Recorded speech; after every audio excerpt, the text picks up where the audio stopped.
Gram सभा पूरे डाढ़ू से आपका बेटा, आपका चहेता, आपके सुख दुख का सहाई रंजन दुबे उर्फ डॉक्टर दुबे सनाब स्वर्गीय श्री नसीब चंद द्विवेदी जी। तो हाँ मित्रों, आने वाले प्रधानी के चुनाव में अपने भाई, अपने बेटे, अपने चहेते को भारी से भारी मत देकर विजयी बनाएं और अपने ग्राम सभा पूरे डाढ़ू में विकास की गंगा बहाएं। रंजन दुबे के पिताजी स्वर्गीय श्री नसीब चंद द्विवेदी जी ने गरीबों के लिए बहुत कुछ किया और आगे भैया भी करेंगे। पूरे डाढ़ू के जनता सारी अब की कैली है तैयारी। पूरे डाढ़ू के जनता सारी अब की कैली है तैयारी। मिलके सोचलिहिन हो, हाँ मिलके सोचलिहिन हो, लइका बूढ़ जवनवा प्रधान रंजन दुबे जी बने हो। तब ही पूर होई सबके दिल के अरमनवा प्रधान डॉक्टर दुबे जी बने। रंजन दुबे उर्फ डॉक्टर दुबे जी के साथ कदम से कदम मिलाकर चल रहे हैं उनके चाचा जी पवन कुमार दुबे, अंजनी दुबे, अवधेश दुबे और जगराम कोरी पूर्व जिला पंचायत। तो हाँ मित्रों, सबको देखा बार बार रंजन दुबे उर्फ डॉक्टर दुबे। अब की बार आपका बेटा, आपका चहेता रंजन दुबे उर्फ डॉक्टर दुबे। रंजन दुबे भैया गौवा के शान हो, सागरों समस्या के ये करत है निदान हो।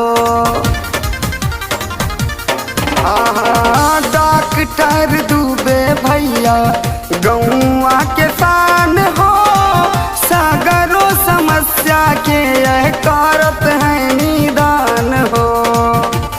केहू ना गरीब बच पाई जे इनसे सुविधा ना पाई। केहू ना गरीब बच पाई जे इनसे सुविधा ना पाई। समाज सेवी है भैया, हाँ समाज सेवी है भैया, इनके अलग पहचानवा प्रधान डॉक्टर दुबे जी बने। तब ही पूर होई सबके दिल के अरमनवा प्रधान रंजन दुबे जी बने। दिन हो या रात रहते सभी के साथ, छोटा हो या बड़ा करते सभी से मुलाकात। एक नया युवा चेहरा उतरा है मैदान में, आपका भाई, आपका बेटा रंजन दुबे उर्फ डॉक्टर दुबे, जिनका कहना है तूफानों से आंख मिलाओ, सैलाबों पे वार करो, अरे मल्लाहों का चक्कर छोड़ो, तैर के दरिया पार करो। ई नहीं के साथे बाटे आपन पूरा गाँव हो, जात पात के ना कौनो करे भेदभाव हो। रंजन दुबे के साथे बाटे पूरा गाँव हो, जात पात के ना कौनो करते भेदभाव हो।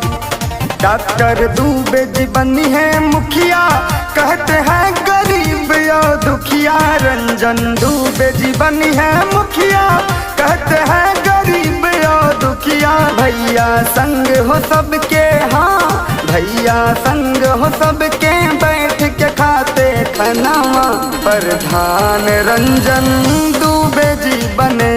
तब ही पूर होई सबके दिल के अरमनवा प्रधान डॉक्टर दुबे जी बने। पूरे डाढ़ू के जनता सारी अब की कैली है तैयारी। मिलके सोचलिहिन हो, हाँ मिलके सोचलिहिन हो, लइका बूढ़ जवनवा प्रधान रंजन दुबे जी बने हो। तब ही पूर होई सबके दिल के अरमनवा प्रधान डॉक्टर दुबे जी बने। सुना है आज समंदर को बड़ा गुमान आया है, सुना है आज समंदर को बड़ा गुमान आया है। अरे उधर ही ले चलो कश्ती जिधर तूफान आया है। और जिधर भी जाते हैं हमारे डॉक्टर दुबे भैया, सभी लोग कहते हैं हम सभी का होने वाला प्रधान आया है। आपका भाई, आपका बेटा रंजन दुबे उर्फ डॉक्टर दुबे। जीत के तिलक लागी भैया जी के माथ हो, अंजनी दुबे है भतीजावा के साथ हो। के तिलक लागी भैया जी के माथ हो। अवधेश पवन दुबे नहीं के साथ हो। एक बेर अजमाई के देखा देहना केहू के धोखा। पाचे सलिया माँ हो देखा देहना केहू के धोखा। माई बहिनी दे है हाँ माई बहिनी दे है मिल करके मत दनावा। प्रधान रंजन दुबे जी बने तब ही पूर होई सबके दिल के अरमनवा। प्रधान डॉक्टर दुबे जी बने पूरे दारू के जनता सारी अब की कैली है तैयारी। मिलके सोचलिन हो हाँ मिलके सोचलिन हो लइका बूढ़ जवनवा। प्रधान रंजन दुबे जी बने हो तब ही पूर होई सबके दिल के अरमनवा।